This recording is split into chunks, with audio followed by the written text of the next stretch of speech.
Okay, so thank you everyone for coming today. So the recently released Gonski 2.0 actually dedicated, I think, about 5 pages in the report around the idea of enabling parents and carers to be partners in their child's learning. So it's probably quite timely that we have a look at this little vignette from my son Mac's primary school experience. It's from a few years ago, but it was very much a collaborative effort of parent, myself, a free and moderately useful resource, and Mac's third grade teacher. So I'll just move.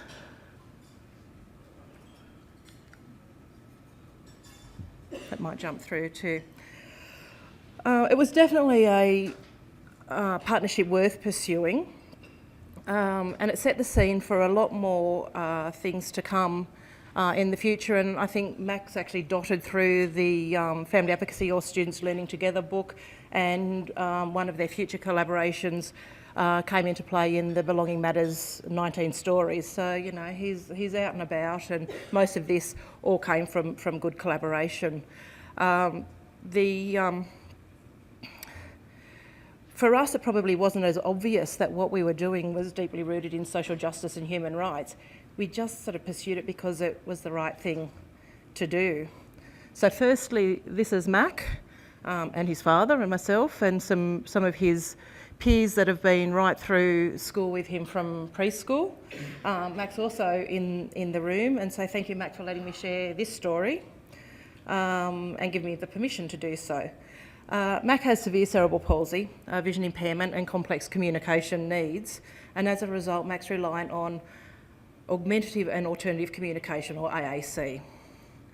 Having significant physical complexities, Mac uses partner-assisted two-switch yes-no output, as well as auditory and visual scanning on either a dedicated communication device, a laptop using Microsoft Word or Excel, and less regularly and not so recently Morse code using those same switches. He has been working with partner-assisted switching since 2009, so his last term in kindergarten. We haven't yet cracked independent switching, but it's ever present in my goals. Mac's less, or he's somewhat more ambivalent about independent switch access, and has told us that he thinks that's a lot of work for not a lot of payoff. He might be right, but I'll just keep it secretly on my list. Mac's current setup is small switches under his feet, sometimes strapped to the underside of his shoes, where you would use your hands or the backs of your hands to follow those elusive feet and provide a platform for him to switch on. And then those two switches can be used for either, you know, Morse code, a dot and a dash, or auditory scanning, yes I want this, yes, or no, no, no, yes, for any given task. So while Mac's a catalyst for this presentation, it's actually not about him, it's more about the school and his peers. So Mac went to Camberwarra Public School. That's the view from the playground. It's an average sized school set in some pretty magical countryside on the south coast of New South Wales. It had at the time 13 classes, 2 kindergarten, and then the balance of classes were all staged classes. So as I'd said, quite a few of the students also went through preschool with Mac, and for many of them, they don't actually remember a time where Mac wasn't in their midst. On starting school, we recognised that often a child with complex communication needs rarely works with the class teacher or even classmates. We felt, and now know, that this reliance on adult support is far from best practice. And would potentially be quite detrimental to Mac and many students. We could certainly see the risks if Mac went down this path of being wholly reliant on paid supports rather than natural supports. That sends a really probably dangerous message to the community and his peers that he isn't just one of the kids. You can only be with him if you're paid to be there. And so we knew we had to really be smart about how not to end up in that space. We were able to work with Mac's teachers and others involved in his IEP process to identify goals that would work for Mac. And a couple of those were to become an independent learner, and or an interdependent learner and communicator. And that was things like, you know, the more people you can communicate with using your method is actually building that independence.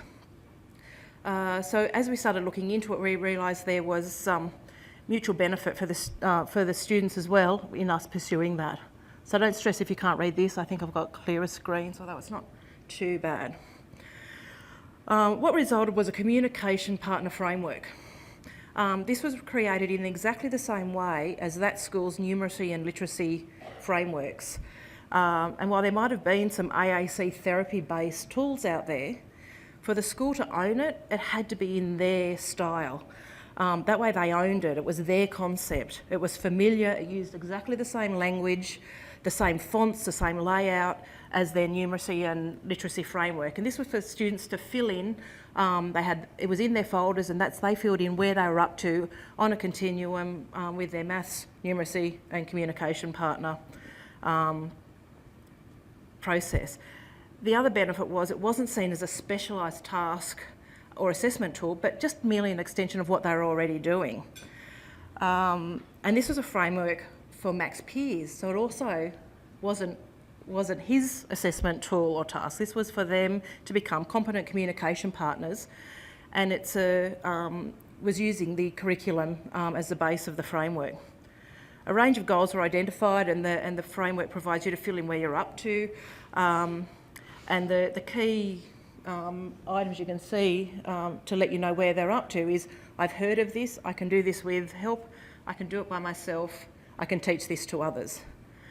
And so this provided the structure for Mac's peers to grow. They learned how the equipment worked, they learned how to set things up, they learned how to troubleshoot. They would often design their own sort of activities or adaptations, and they were pretty inspired.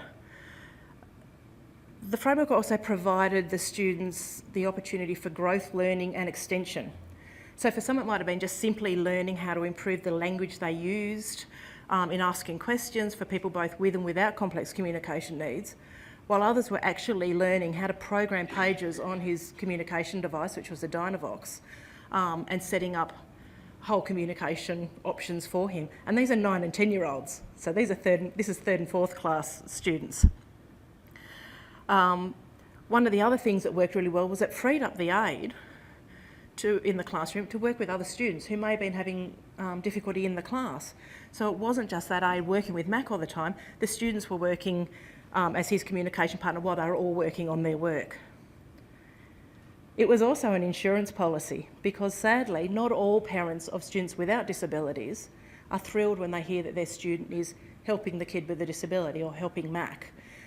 And so what this did was it actually protected the teacher in a way that if someone did bring up those concerns, he was able to sit down and show them exactly how their child was being extended in the literacy, talking, listening and information technology areas. And what we also sort of acknowledge what is rarely a parent is going to complain if their child's on an extension path. So, you know, it was that protection. It also meant Mac held his own as being a valued learner, but also being valuable in the classroom. So it was sort of that consideration and having the teachers sort of take that approach when we structured it, that became really important. And so the things that we used with the curriculum are, I'm just going to pause this here. So learning to talk and listen, so asking questions. And so these are the actual curriculum outcomes that we focused on, and you can see the bottom one is actually stage 3 outcomes. So these were stage 2 students in New South Wales, and the bottom one was sort of one of the key ones that we identified that were moving them into that extension for listening skills, identifying appropriate vocabulary. And one, I think does it say that in there, but it's that ways in which, yeah, it does, ways in which spoken language differs from written language and how it varies according to different contexts. And just watching them flip between, you know, knowing how to change what they were doing or change how they were phrasing things, working out, hang on, I can't ask what high school do you want to go to, if I'm asking him that with his yes/no questions. They had to really switch their thinking and say, oh, I can't. They'd ask it, then they go, oh, hang on, can't ask that, and then they'd quickly change to be either being able to ask with a yes/no question, or move to a different device so that he could type out the answer for them. The other really obvious area was the information and communication technologies, or ICT. Firstly, if we look at just what kind of equipment the students were exposed to when they're in a class with Mac, he had his yes/no switches. He had Microsoft Word and Excel that he was using macros and all sorts of things like that. He had Morse code emulators that were built into Word and Excel. He used his dedicated communication device, which is basically a laptop without a lid. And he had a screen magnifier that could then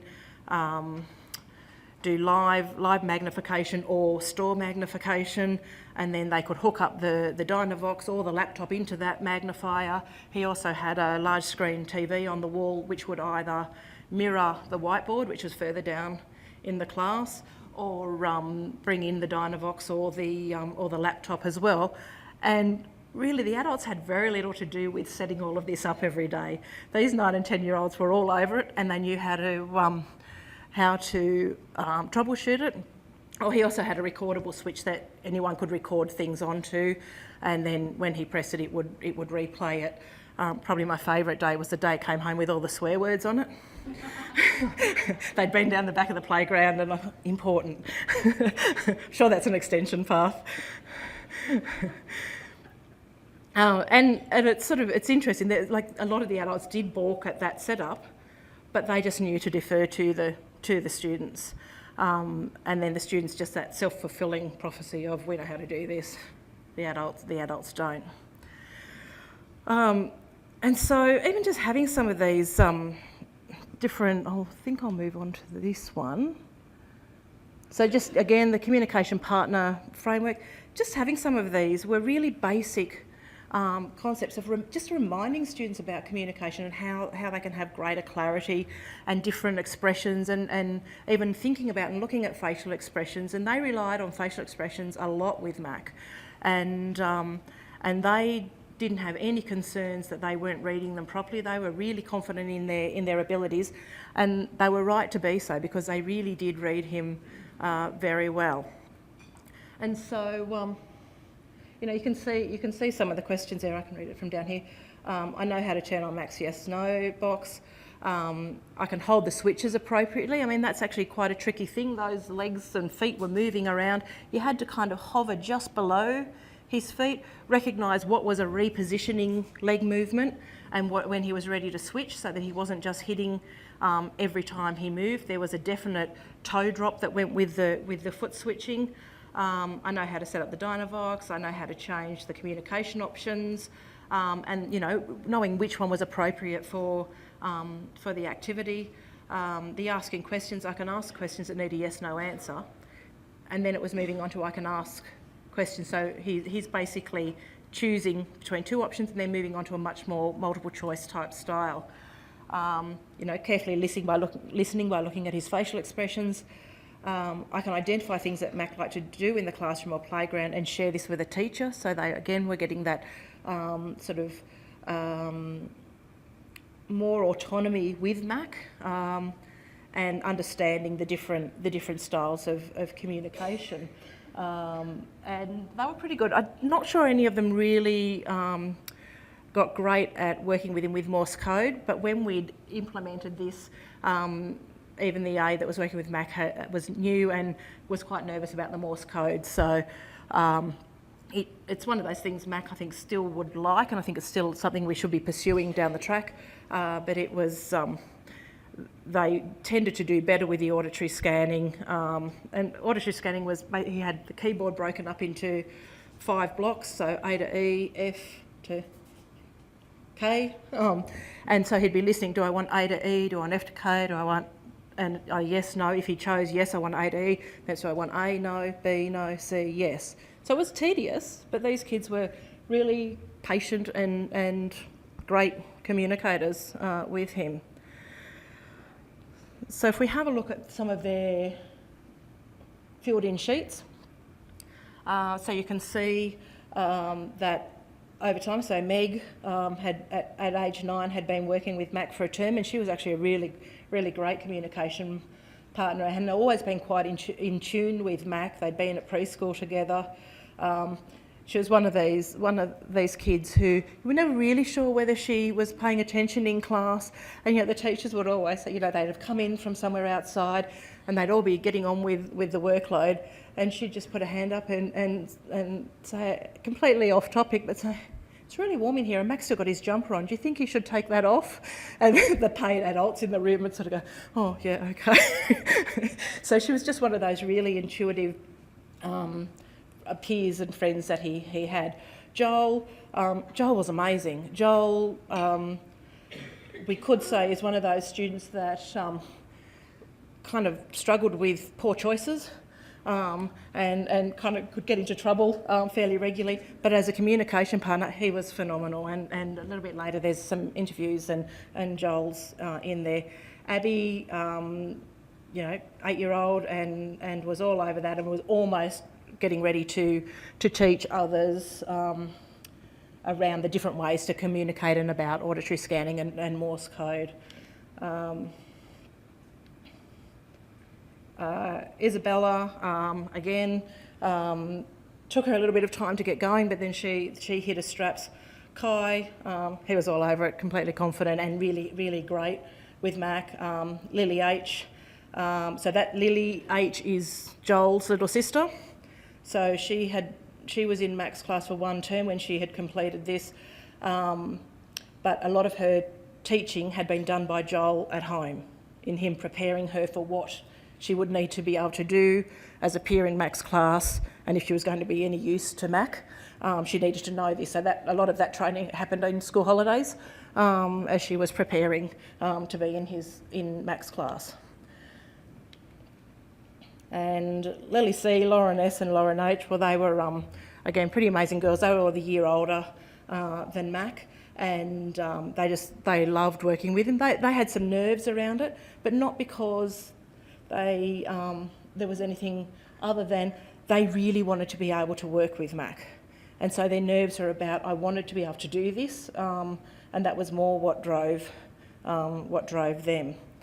So I think we've got... So this was an interview 5 of the students did with us. There'll be a bit of noise in the background because this was done on leading up to an Anzac Day week, or I think it might have been Anzac Day, and I'm pretty sure the Anzac landing's going off in the background.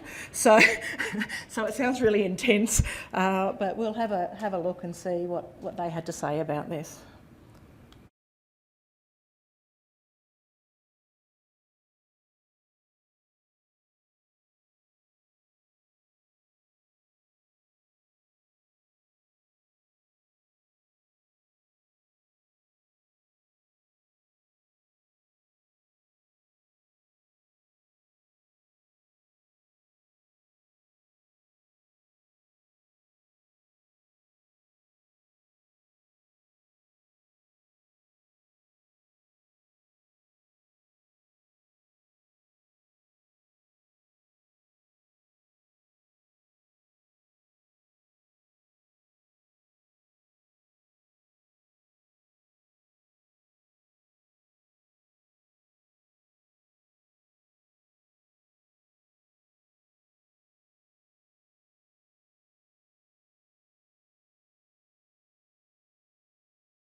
So they're pretty impressive kids, really. And I love Lauren, where she says, this is a really easy starter. In the realms of complex communication needs and tricky access and all of that, you actually don't get much more complex than Mac. And so it always entertains me. It says, this is a really easy. There's a really easy starter, and there'd be, speech therapists around the country shaking in their boots with that kind of complex access. So it just shows that exposure just doesn't make disability so out there for them. And I was hoping that I could get in and re-interview some of those students before here, but school holidays and them being away and different things kind of thwarted that. But I've got it on my list of things to do just as an update to see what their perceptions might be now that they're, particularly those students are all in Year 10, and hear whether they've got any thoughts about that, and what they even think might have been some good options if we think about that tricky transition into high school. They thought what they did was really ordinary, and I think that was lovely. And I love that Angus thought that it was great that he was doing that because he was getting out of his own work. He didn't realise just how much he was doing. Even with the forms that they were filling in, they still thought they were getting out of work and not realising they were on an extension process. And to listen to them discuss at the time when I was talking about who else should I interview, and I'd throw up names, and they were able to say things like, oh, no, he wasn't all that good. He would rush Mac and he wasn't patient enough. Or, no, she was a bit too nervous. She didn't ask questions very clearly and Mac would get frustrated. So they were really aware of also of the quality of the communication partners. And so authentic. There's no 9 or 10-year-old in the world that's going to fake answers so that Mac gets them right and they get them wrong. They were frustrated when he was getting them right and they were getting them wrong. And so the authenticity of that when you are using a communication partner is really important, because quite often people can say, oh no, they're the ones pressing the buttons. Well, once you get into that realm, it really brought that authenticity into it. And they had no qualms about changing partners. They'd call someone out and say, oh, I'll swap in because you're not working at that properly, or oh, you hit that switch, you better ask him that again. Or so they just didn't have any concerns about that. And I think they'd even switch out the teacher's aide, the SLSO, if they didn't think that he was doing a good enough job at the time. So despite no prior experience, Camberwara absolutely embraced and understood and promoted this communication access for all. And really the framework allowed the teachers to use their own sound pedagogical approaches and able to meet the needs of all the students. And complex communication needs wasn't kind of considered the specialised area of the speech therapist. It was actually just seen as an educational, or part of the education continuum. So all the students benefited, and Max certainly benefited because it built a lot more autonomy, where in the later years at primary school he rarely had an aide with him in the playground, and they really kind of sort of thought to themselves, disability, big whoop. Probably the most disappointing aspect was that 4 years later it didn't translate well into high school. It wasn't a case of it being not being a workable option, but Mac was moving into what turned out to be a really hostile environment, and this couldn't work because at the heart of things you actually need to respect that all students are of value, and when that happens, the social justice and human rights issues fall into place. But Mac's transition was basically fuelled by a determined approach from the leadership that anything positive from primary school was to be disregarded and diluted. So he was isolated, devalued, not given proper access to his communication methods. So it was a really tough transition. And it took a significant toll. However, despite that very, very rough first year, a long overdue and timely change in leadership, is seeing some long-term problematic school culture being replaced with room for growth, with opportunities for partnerships, and I'm hopeful some collaborative, inclusive projects moving forward. You know, these sorts of learning opportunities have far-reaching implications. They literally change lives, and they change our world. So, you know, as you leave this conference, think about opportunities that you can see, and think about where they fit in with the curriculum. And I do think there's definitely opportunities for that. And for me, just reflecting on this sort of project we did all those years ago, has got me back excited about finding opportunities in high school, and I think we're in a space now where there's a room for that to happen. So it's energised me, and I'm sort of excited about what we might be able to come up with, and get some good stuff happening again. But thank you for listening.